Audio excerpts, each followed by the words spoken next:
오늘 제목은 이재명 기절쇼 의혹은 패륜적이다의 장해찬 패륜 백과사전인문이라고입니다. 이 장해찬 국민의힘 청년 최고위원 이슈 때마다 기발한 퍼포먼스로 더 유명한데요. 이 어제 국회 최고위 회의 중에 이렇게 난데없는 양반다리를 해 주목받았습니다. 캄보디아 조명 등 신흥 가짜뉴스 공장장으로 등극한 장경태 의원. 어제 무릎 보호대를 차고 계획된 기절쇼를 했다는 의혹이 제기되고 있습니다. 장경태 의원은 무릎 보호대를 하면 양반다리가 불가능하다고 법적 대응을 운운하고 있습니다. 가짜뉴스로 김건희 여사를 괴롭힐 때는 언제고 본인이 당하니 억울합니까? 그래서 제가 무릎 보호대를 차고 왔습니다. 양반다리가 되는지 앞으로 나가 직접 보여드리겠습니다. 네, 며칠 전 이 방통위 항의 방문 중에 갑자기 쓰러진 장경태 민주당 의원, 이 머리를 시멘트 바닥에 부딪혀 부상을 입기도 했는데요. 무릎 보호대를 차고 한 기절쇼다 이런 음모론이 제기되자 보호대를 찬 상태로는 양반다리 불가능하다 이렇게 해명했습니다. 이 점을 꼬집은 장해찬 의원의 공세에 장경태 의원 오늘 직접 반격했는데요. 일단 장해찬 청년 최고위원 같은 경우는 야설 쓰시던 분이잖아요. 그래서 별로 제가 엮이고 싶진 않은데 계획은 있고요. 검토 중입니다. 사실 근데 이제 본인이 좀 시연을 하실 거면 저는 정말 이 맨 시멘트 바닥에 턱과 머리를 좀 직접 부딪히는다든지. 네, 자당 청년 정치인이 공격을 받자 오늘 민주당 당 대표도 직접 나섰습니다. 이 장해찬 최고위원의 퍼포먼스, 정쟁에만 몰두한 패륜적인 행위다 이렇게 지적했는데요. 정부 여당이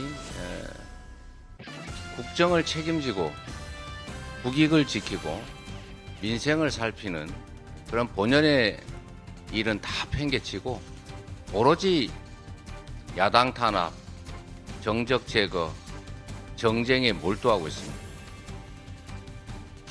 닮아서 그런지 이 장해찬인가요? 이분이 이 장경태 의원이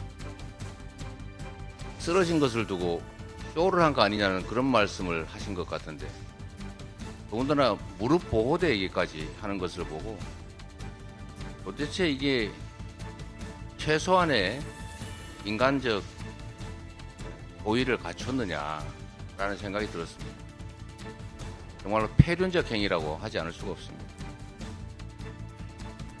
네, 장 최고위원 곧바로 이 패륜 백과사전인분이 그 단어를 입에 올릴 자격이 있냐 이렇게 이재명 대표를 저격했습니다. 그런데 앞서 장경태 의원 최원일 전 천안함장이 현충일 행사날 펜스 안으로 입장한 게 뭔가 수상하다 이런 의혹도 제기했는데요. 이 천안함 생존장병 전준영 씨, 이 장경태 의원인 음모론 억울하시죠? 이 생존 장병들은 천안함 음모론 얼마나 억울하겠습니까? 이렇게 쏘아붙였습니다. 돈 봉투에 코인 투자, 기절쇼까지 도덕성 논란이 연일 불거지는 민주당. 김기현 국민의힘 대표는 취임 100일을 맞은 어제 민주당 비판하며 이렇게 약속했습니다.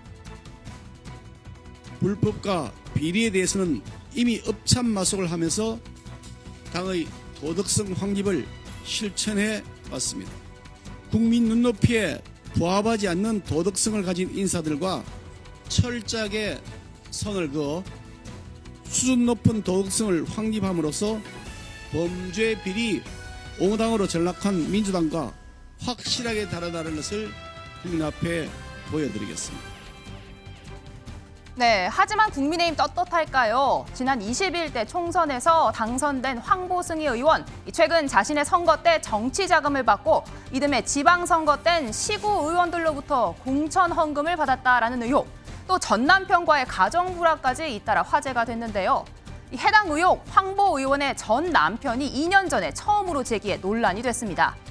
이 전 남편 조모 씨, 황보 의원이 부산 지역 개발업체 회장 A 씨로부터 현금 수천만 원 이 명품 가방과 아파트를 제공받았다라며 이 금품을 건넨 이들의 명단을 공개하기도 했는데요. 국민의힘 황보승희 의원이 정치자금법 위반 의혹과 관련해서 경찰이 지금 수사 중인데 이 황보승 의원과 관련해서 정치자금법 또 국회 품위 손상과 관련해서 민주당에서 국회 윤리위에 제소를 검토하고 있고 사퇴를 지금 해야 된다라고 하는 입장을 조만간 낼 것으로 보입니다. 네, 이런 가운데 어제 황보승희 의원 자신의 SNS에 사진을 올렸습니다. 이 조 씨에게 과거 폭행을 당해 피멍이 든 사진 여러 장을 올렸는데요. 이렇게 자신과 친어머니를 무자비하게 폭행하던 전 남편이 이혼 뒤에 복수를 위해 일방적으로 주장하는 공천 헌금 의혹이라며 이 괴롭힘에서 벗어날 수 있도록 도와달라는 읍소였습니다. 부연 1년 차에 결혼을 하고 2년 차에 아이를 낳고 선거 기간에 배불러서 임신한 상태로 재선거도 하고 대통령 선거 총선도 둘째 임신해서 8개월 때 또 배불러서 유세차 타고 다니면서 유세도 하고 뭐 이런, 그러니까 주 양육자가 없는 상태에서 아이가 여러 손을 거쳐서 성장을 했어요. 그런 거 생각하면 가슴이 많이 아파요. 네, 그런데 말입니다. 이 황보승희 의원의 후원자로 알려진 이 A씨, 경찰 조사에서 직접 이 사실혼 관계다라고 주장했다고 하는데요.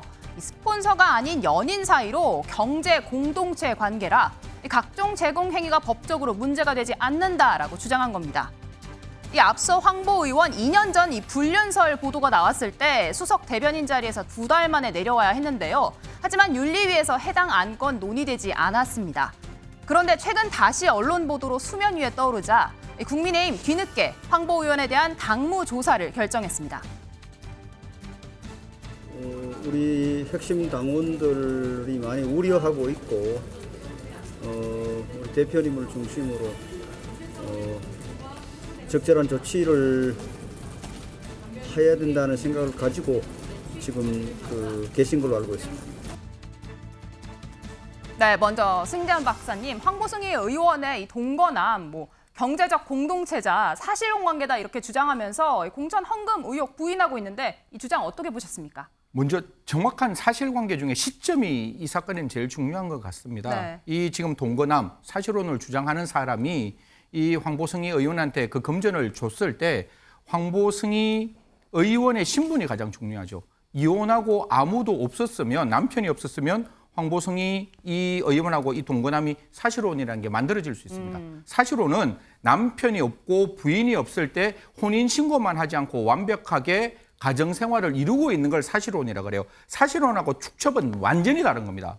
우리가 사실혼은 보호해요. 법적으로 완벽하게 보호합니다. 사실 상속 이외에 네. 나머지는 다 보호하는 거예요. 그런데 남편이 있고 부인이 있는데 아무리 사랑하고 아무리 좋고 아무리 같이 살아도 그거는 정당한 사실혼이라고 법은 보호하지 않으니까요. 사실혼 관계가 맞다라는 것은 딱 한 가지입니다. 그 황보승희 그 의원한테 돈을 전달하는 시점이 황보승희 의원에게 남편이 있었느냐 없었느냐. 네. 남편이 있었다면 사실혼은 절대 성립될 수 없다. 법적으로는 불가능하다. 이런 말씀드리겠습니다. 네, 그런데 이동석 전 행정관님, 이 경찰 수사 받고 있는 해당 이 동거남, 이 기업인이 지금 여권 핵심 인사들 두루 만나고 있다 이런 보도에 내년 총선 때 여당 공천을 받을 거다 이런 보도까지 나왔는데요. 네, 지금 이 핵심 인물이 지금 부산 진갑, 그러니까 네. 서병수 의원의 지역구죠. 그쪽으로 지금 출마한다는 보도가 현재 잇따르고 있습니다. 네. 이 기업인의 경우에는 현재 엑스포나 그 부처님의 날 이런 것들을 기념해서 현재 현수막까지 걸어놨다고 해요. 그런 것만큼 지금 현재 내년 총선 출마에 유력시 되는 현재 인물로 현재 그 지역에서 평가를 받고 있는 것으로 전해지고 있습니다. 네. 일단 부산 지역 의원들과도 굉장히 친분이 많다는 보도가 나왔는데요. 박성민, 정동만 의원 등이 현재 거론이 되고 있습니다. 네. 그런데 이 기업인께서 내년에 총선을 출마하기 위해서는 무엇보다도 도덕성이 가장 중시돼야 할 것으로 보이는데요. 현재 사실혼 관계를 떠나서 이 모든 도덕성이 정리가 되어야만 공천을 받을 수 있지 않을까 그렇게 생각합니다. 네, 신정현 의원님. 네. 그런데 이 사건 사실 2년 전부터 불거진 내용인데요. 국민의힘 이제 와서 당무감사 지시한 내용 어떻게 보셨습니까? 이런 거죠. 선택적 윤리. 아이고. 네. 죄송합니다. 갑자기 목이 메어가지고. 선택적 윤리관. 이거는 사실은 당 안에서 있어서는 안 되는 것인데요. 작년 8월에 경찰 수사 중이었기 때문에 이것에 대한 사실관계를 윤리위에 징계할 수 없다라는 게 당의 입장이었어요. 근데 되게 재미난 것은 한 달 뒤, 작년 이제 7월이죠. 그때 당시에 이준석 전 대표가 접대 의혹으로 경찰 수사 중이었는데 곧바로 당원권 정지 6개월 처분을 바로 내려버립니다. 뿐만 아니라 당시에 경찰국 신설 반대 입장, 당론과 다르게 입장을 밝혔다라는 이유로 권은희 의원에 대해서 징계 게시가 곧바로 열려버리죠. 이러한 내용들을 봤을 때 왜 이렇게 선택적인 윤리의 기준 잣대가 일어나고 있는가? 이뿐만 아닙니다. 돈봉투 사건이 최근 이제 불거져서야 나오는 김연아 전 의원의 돈봉투 사건도 시작한 지 1년이 한참 넘어 지금에서야 이제는 뭐 윤리위에 회부한다는 말이 있는데요. 이게 바로 국민의힘의 윤리위 선택적 윤리관이라 이렇게 생각이 듭니다. 네, 이런 가운데 장경태 의원 얼마 전 최원일 전 함장에 대해 과거 발언을 했었고요. 또 김건희 여사와 한동훈 법무부 장관에 대해서도 여러 가지 의혹 적극 제기했지만 번지수를 잘못 짚었다, 가짜뉴스 공장장이다 이런 오명을 얻기도 했습니다. 영상으로 보고 오시죠. 좀 저 의구심이 드는데 저 자리에 최원희 함장이 어떻게 들어가셨는지 모르겠는데요. 저 자리는 이 외교사절과 정당 대표, 현직 장관과 국회의원만 갈 수 있는 펜스가 설치돼 있었거든요. 유가족들도 그 펜스 밖에 앉아 계셨거든요. 근데 저도 한번 확인해 봐야 될 것 같고요. 외신과 사진 전문가들은 최소 2개, 3개 조명까지 설치해서 사실상 현장 스튜디오를 차려놓고 찍은 컨셉 사진으로 분석합니다. 자세한 내용이 담겨 있어 그 신빙성이 매우 높아 보입니다. 한동훈 장관, 윤석열 대통령과 술자리 하셨습니까? 한동훈 장관, 대형 로펌과 술자리 하지 않으셨습니까? 네, 이런 장경태 의원 저격한 장해찬 최고위원 발언에 대해서 오늘 이재명 당대표가 직접 나서서 패륜적이다 이렇게 반격을 했습니다. 이동석 전 행정관님, 당대표 청년 정치인 문제 이렇게 관여하지 않았던 것 같은데 어떻게 보셨습니까? 네, 맞습니다. 과거에도 이렇게 청년 정치인에 대한 목소리 당대표가 직접 나서서 하는 거는 많지는 않았던 것 같은데요.